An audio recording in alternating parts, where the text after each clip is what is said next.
धन्यवाद देता हूँ। साथ ही साथ आज परम सौभाग्य की बात है कि हमारे गोरखपुर मंडल को एक ऐसे हस्ती से हम लोगों की मुलाकात हुई कि शायद सर जी हमारे परिचय आप लोगों को अपना दे चुके होंगे, चूँकि हम तो काफ़ी विलम्ब से आए हैं, जिनको आज संगठन अंतर्राष्ट्रीय मानवाधिकार संगठन आपकी अंतर्राष्ट्रीय उपाध्यक्ष के पद पे डॉक्टर तहसीन अब्बासी जी को नियुक्त किया गया है, जिनसे हम लोगों को बड़ी अच्छी जानकारी, सुझाव और सुविधाएं भी आपसे प्रदान होगी। चूँकि आप ऑल इंडिया रेडियो सर्विस में 30 साल की आपकी सर्विस रह चुकी है और हमको ऐसा लगता है कि आपसे सिर्फ उत्तर प्रदेश ही नहीं बल्कि कई प्रदेशों में आपसे संगठन को मजबूती मिलेगी। आज का जो कार्यक्रम रखा गया है 10 दिसंबर मानवाधिकार दिवस के रूप में मनाया जा रहा है, जिसका शुरुआती विश्व युद्ध के बाद तमाम लोग शहीद हुए, जो लोग उस दर्द से झुलस रहे थे, जिसको देखते हुए कि लोग अपने दर्द को भुला सकें, संयुक्त संघ ने एक घोषणा पत्र जारी किया 10 दिसंबर 1948 में।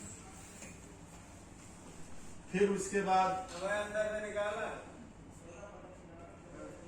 10 दिसंबर 1950 को जो इन्होंने घोषणा पत्र निकाला उसको पारित किया गया कि 10 दिसंबर मानवाधिकार दिवस के रूप में मनाया जाएगा। फिर उसके बाद 28 सितंबर 1993 को यह भारत में भी लागू किया गया, मानवाधिकार आयोग का गठन किया गया और बराबरी का, हर व्यक्ति का जिंदगी और इसके साथ साथ बराबरी का हिस्सेदारी और सम्मान, यह हर व्यक्ति का मानवाधिकार है। इसके बाद में अपने वहां अदालत में भी प्रावधान है कि इन तीनों चीजों को अगर कोई व्यक्ति तोड़ता है तो उसको अदालत सजा भी दे सकती है।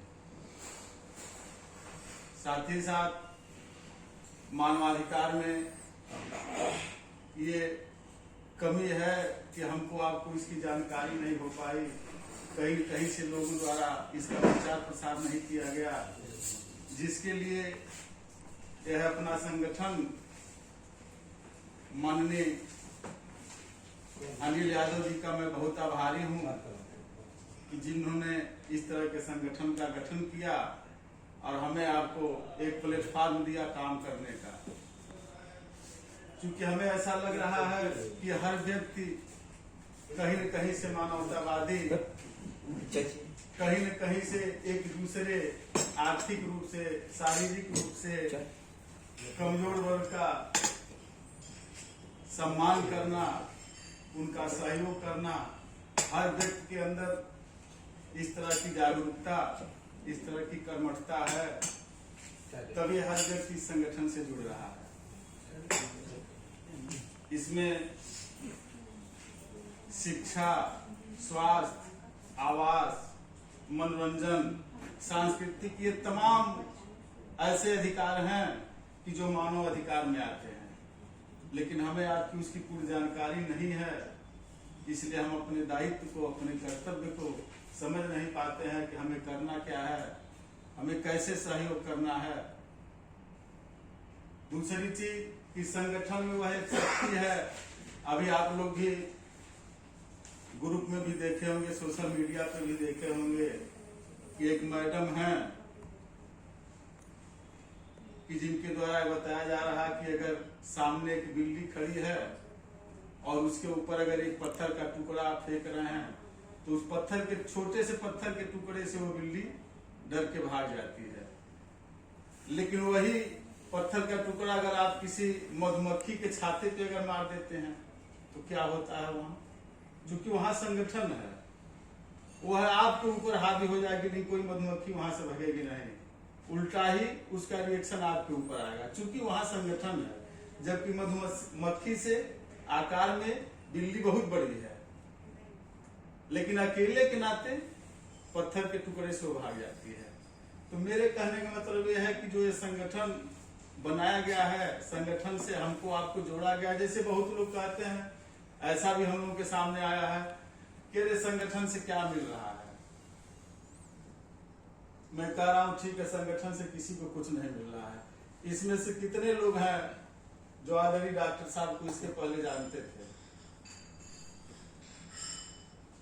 कि आप ऑल इंडिया रेडियो में डायरेक्टर के पद पे हैं या डायरेक्टर पद से आज रिटायर हो गए हैं। कितने लोग इसमें से जानते थे? शायद एक दो लोग जानते होंगे या चेहरा लोग देखे होंगे। तो क्या यह संगठन आपको कुछ नहीं दिया? यह बहुत बड़ी चीज संगठन से आपको मिला। तो अभी पहले हम संगठन के लिए कुछ करें, संगठन के साथ हम कदम से कदम मिला के चलें, फिर उसके बाद हम इस प्रश्न को करें कि संगठन से हमको क्या मिल रहा है। अभी तमाम लोग, हमारे भाई लोग इस चीज को बताए भी हैं कि हमारे अंदर वो जज्बा है, हमारे अंदर वो क्षमता है कि हम भी कुछ करें।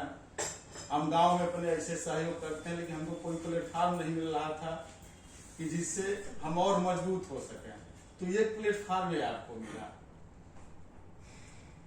हाथ की 5 उंगलियां अलग अलग हैं, तो जैसे चाहेगा वैसे घुमा देगा, लेकिन वही अंगुली जब एक मुट्ठी का रूप ले लेती है तो एक महाशक्ति के रूप में प्रदत्त होती है। तो संगठन से यही लाभ है, हम जुड़ेंगे, हम सेवा भाव करेंगे। आप खुद सोचिए, अगर किसी मजबूर व्यक्ति को, जैसे आपने कहा कि कहीं कोई दुर्घटना हुई है, बहुत लोग उसको डर करके नहीं उठा के ले जाते हैं। आप भी जाते होंगे, देखते होंगे, अरे छोड़ो यार कोई होगा।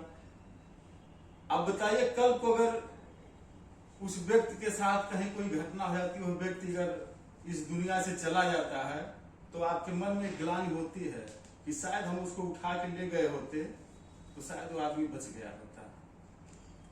लेकिन जो व्यक्ति उसको उठा के ले गया, उस व्यक्ति से पूछिए कि अगर वह व्यक्ति सुरक्षित हो, बच गया, 2 दिन 4 दिन बाद अगर अगला उसका हाल चाल लेने गया, तो एक आत्मसंतुष्टि मिलती है कि चलिए कम से कम किसी तरह से, पता नहीं कैसे भगवान हमको वहां भेज दिए, हम उसको हॉस्पिटल उठा के ले गए, बताइए आज बेचारे की जिंदगी बच गई। तो कहीं परोपकार करने से, किसी का भलाई करने से, किसी के साथ चलने से, आप थोड़ा सा इस पर विचार करिए, थोड़ा सा 2 कदम चल के देखिए कितनी आत्मसंतुष्टि आपको मिलती है। क्योंकि हम लोगों ने छोटा मोटा तमाम इस तरह का वो किया, लेकिन कोई प्लेटफॉर्म हम लोगों को भी नहीं मिल रहा था। जैसे मान लीजिए कहीं कोई असहाय, कोई गरीब है, उसके घर में खाने के लिए नहीं है, 2, 4, 5 किलो 10 किलो चावल गेहूं दे देना, किसी को वस्त्र दे देना, किसी को 150, 200, 400 आर्थिक मदद कर देना, लेकिन कोई ऐसी प्लेटफॉर्म नहीं मिल रही थी जिससे हम अपने आप को एक मजबूत समझें, एक संगठित समझें। तो ये चीज सर्वश्रेष्ठ अंतर्राष्ट्रीय मानवाधिकार एकता अपराध नियंत्रण संगठन ने ये चीज हमको दिया। बाकी और भी जानकारी हमारे प्रदेश अध्यक्ष जी हैं, हमारे आदरणीय डॉक्टर साहब हैं, आप लोगों को और भी जानकारी मिलेगी। इसी के साथ जय हिंद, जय संविधान। अरे आप लोग लेके भी फटाफट। Thank you so much sir, very nice and impressive speech. And संगठन में रहने का क्या फायदा है, एक यूनिटी में रहकर हम क्या कर सकते हैं, इसके महत्व को आपने बताया। इसी क्रम में मैं अपने